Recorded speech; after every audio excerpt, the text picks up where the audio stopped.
Sawa ka na ba sa lutong adobo? Okay naman sa fried chicken? Try mo tong ginawa ko. Bukod sa madali lang gawin, ang kailangan mo lang ay chicken, cheese, isang itlog, at breadcrumbs. Tapos makagawa ka ng chicken poppers. Kaya tara, gawa na tayo.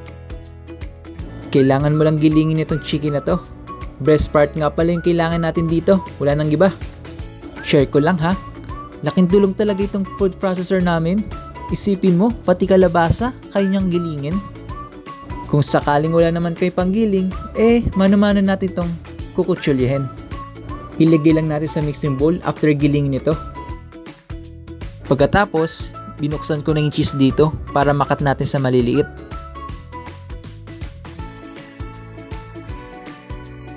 Ilagay lang natin yung cheese, haluin. At pagkatapos, lagyan natin ng asin at paminta.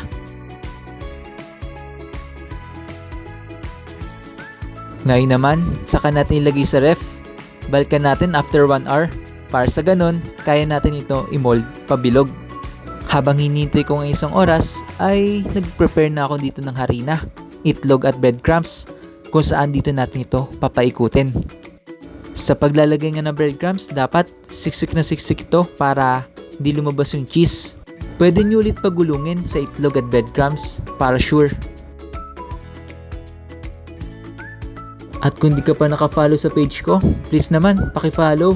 Thank you. So, pwede na natin ito lutuin.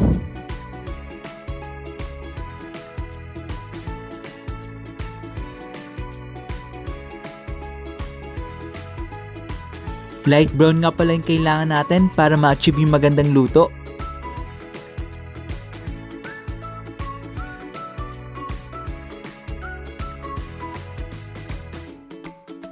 Sa sausawan naman, mayonnaise lang yung kailangan natin.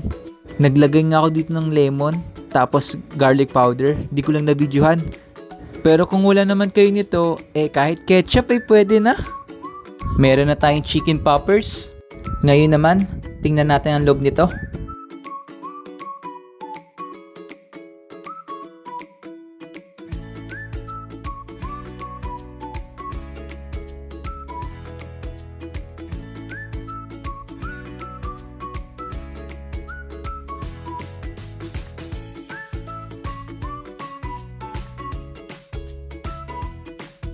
Ngayon naman, sa favorite part ko ay tikman ito.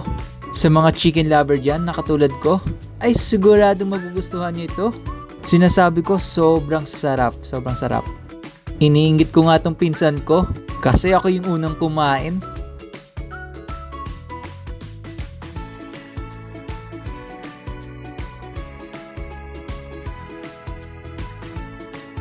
At kung nagustuhan mo tong video na to, huwag mo kalimutang i-follow ang page ko. Pa-comment din sa baba kung saan nakarating tong video na to. So yun lang. Bye!